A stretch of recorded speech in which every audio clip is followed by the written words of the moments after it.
In Studio B is the one and only Uncle B, Blaine Fowler, dual threat analyst, specifically focusing on college basketball. He travels all over the country calling it, talking about it, and hopefully you can bring some needed levity and understanding to what in the world just happened to BYU on Saturday. By the way, I was in JFK flying back from Pittsburgh because I had an A-10 game this weekend. I had George Washington and Duquesne.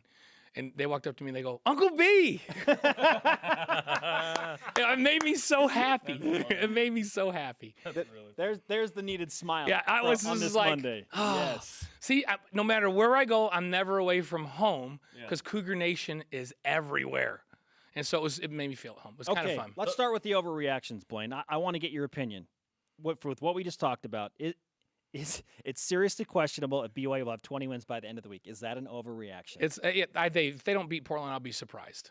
So, yeah. So I think I watched that game, and before we went on, I told you guys.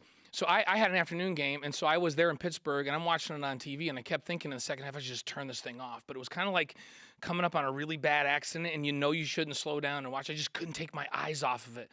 It was that bad. And so I watched every last second until midnight or whatever it was, and then went to bed just thinking. But I had perspective before I even got into that game. I had a conversation with George Washington's head coach, Maurice Joseph. Now, remember, they won the NIT last year, and they were really good. They should have been in the NCAA tournament, everybody thought. The A-10 was good last year, better than they are this year. And this year, they just beat Duquesne to go 14-13. And he and I were talking about the difference. He goes, well, last year, he says, to be really good, you have to have veteran guards with experience. And he said, we lost 60% of our scoring. We lost the guys that had the ball in their hands. And he goes, here's the difference between a freshman or a sophomore, which he has now, and they're talented, and a junior or a senior. The juniors and seniors, when the moment is big, you're playing in a big game, you're in a tournament finals at Madison Square Garden, or you're playing a great opponent, they're so sharp because they've been there so many times. They have a way of focusing in, and in those big moments, the game slows down and they're even better. So they raise their game in big moments. He says when you have young guards, the big moments get to them and the game speeds up for them. We talk about this with quarterbacks all the time. Hey, as they get veteran, the game slows down and everything seems like it's in slow motion. So veteran players, the game slows down. I'm watching St. Mary's and I'm going, Nar. And I mean, Joe Rayhan. Rayhan. These guys have been there. They've been through it. They played into the Final Four in the NIT last year. And in the big moments, in big arenas, in front of big crowds, when they're playing Gonzaga, and they got beat by Gonzaga, but those guards played well. And they played great the other night, and they were giving us a lesson on what veteran guards do. They didn't make bad decisions. Their team had great shot selection. They knew when to pass and when to shoot. And so I'm watching that after having this conversation with Maurice, and I'm thinking, we need to be a little bit patient with the guard line we're playing right now. And remember, Dave Rose had big plans for Eli, and then he missed all of camp and in the first few weeks of the season. And then he's like, okay, well, LJ's going to be good. And originally LJ was going to be a backup, so he ends up being the starter. And now LJ's out, and he's playing TJ at the point way more than he originally thought he was going to. So not only are they young, they've been shuffled around, and so that's where BYU's struggling. And Mika's been really good, but a post player doesn't go get his own shot down the stretch. He relies on others to make the right decisions, to get him the ball in the right spots. And this young team takes bad shots. They pass when they should. Dave Rose said it himself. They pass when they should shoot, and they shoot when they should pass. And they force some shots because guys think, I've got to go do this thing. And so it's a sign of youth. And I know people are well, the season is this old. That's what you get when you're playing freshman and sophomore players on the guard line. Why is Gonzaga so good? Because Nigel is awesome. Nigel Williams-Goss is incredible. And he controls the basketball game. And when it's a big moment, the game slows down, and he makes great plays. Now he transferred in, but he's an experienced player, and he was a first-team McDonald's All-American coming out of Findlay Prep. So I'm not that worried about it. This is before the season started. I said they'll get to 20 wins, and they'll be a Sweet 16 team next year. I haven't seen anything that dissuades me from that opinion right now. Really? And so if they don't make a huge jump in the offseason from now till next year, I'll actually be surprised. I think the game will slow down for these guards. I think they'll have, a lot of experience under the belt, and they will be better. St. Mary's made a big jump from last year to this year. They're really good. But athletically, they're not better than BYU. That was the frustrating thing, is that, and I'm sure those players are out there going, why are these guys killing us? They're not better than us physically, but they execute way better than BYU does. Yeah, right they're now. unselfish. They don't turn it over. BYU actually played better against Gonzaga, because I think in Gonzaga, back of your mind, you're not thinking this consciously, but as a young player, you're going, whoa, these guys are physically way better than us. Like, we got to scrap, we got to scramble. So you're in the St. Mary's game. I think they're puzzling till the puzzlers are sore. They're going, how are we not hanging with this team? What is going on? They're not better than us. And so there's the difference between those two games. So I think St. Mary's is a little more frustrating because they should match up physically better. Yeah, I think this was the peak of frustration, not just for that game, but for where's the progress at the end of the season. I could tolerate some struggle, right, with a young group and the injuries. I could tolerate that. What I can't tolerate is it's February 18th and you're down 25 at home. You didn't even do that to number 1 Gonzaga. I don't think that would happen if Eli was healthy all the way through camp. He was the starting point guard, and they had the same rotation without the injury problems. I mean, they were counting on Kyle Davis to be a big part of what this is. So I think if they keep the same group together through the whole season, rotating the positions that they thought they would be at, we would have more progress than we have right now. And so I think that that's part of it. Sure. So it's Yeah, youth. you don't think Kyle Davis would help this BYU Oh, defense? come on. Yeah. He is aggressive in the post, gives him another big guy to defend. He's a shot blocker, and he's experienced out there. He's a guy that in a big moment settles him down and goes, guys, I've been here. Come on, let's do this. They don't have that guy out there. And LJ Rose was kind of it, but not in this program. You know, he's not been in this program. He was there last year, but hasn't played a game until this year. And so it really is, it's youth compounded by injuries. They still are very talented. They need to get more depth. And so they're going to have to add to that. I don't know, maybe they need to go out and find a JC guy or something this year. That's always the trick. They need more depth going into next year. But I think the guards who in college basketball that's it. If you got great guards, you're good. If you don't, you're not. And it's not that BYU doesn't have talented guards. The game's quick to them right now in big moments, and it will slow down next year, and this team will make a big jump from this year to next year. When you take the youth of this team and you compare it to the youth of other teams, because I hear this argument all the time. Well, there are other teams with young players fresh out of high school that are succeeding. But then I'm thinking about, you're talking about Kentucky and North Carolina and Duke. Those guys aren't going on 2-year missions, and so I can't stand that argument. It's an entirely different ball game. So I had this discussion with Dave Rice down at UNLV when he had Bennett, and then they signed Zimmerman. These are guys who are top. And NBA draft. They were picks. NBA Bennett picks. was the number 1 pick. Right. So and he's not been that good, but Right. but people are going back to like the John Wall Kentucky teams and the Duke. So Duke and Kentucky, when they get 3 top 100 players, they're number 1, 3, and 7. Right? It's coming out. Yeah. And so when UNLV had 3 top 100 players, they were number 7, which was crazy for them, number 49, and number 66. Guys, there is a huge difference between having 1, 3, and 7. The talent level of those lottery pick guys, 2 or 3 of them on the floor, is so much greater than who they're playing against that they can get away with making bad decisions. They are like our guys were in high school. They're so much physically better than the guys they're playing that they just outplay them with physical skills. And so they don't need to worry about the maturing process. And then they go out and they reload. But people forget that Kentucky team that won a national championship with all those freshmen, they went to the NIT the next year. And lost in the first round. Right? Because that was an unusual class. And Duke has its ups and downs, and Kentucky does. Once in a while, they'll assemble a class. So is BYU's recruiting classes of these guys good? Really good. But they weren't 3 top 10 players, for sure NBA draft picks or lottery picks. And so they're going to need some maturing. They're going to need some experience. They're really good. Talent-wise, they've got a chance to be really good. So I'm looking to see if they can stay healthy in the offseason, blend as a team and understand roles, and make a big, big jump. And I still believe that they can be really, really good next year, and they can execute better in big games and down the stretch.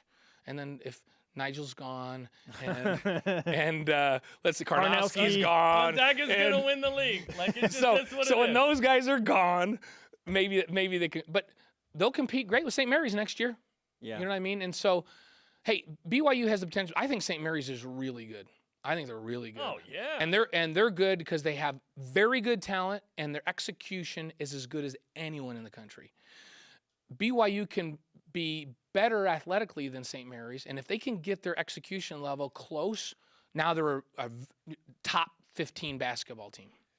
And that'd be awesome. It's been a while since BYU's been ranked. It hit me Saturday night as we've thought through the same storylines this whole year. Young, on the road, injury.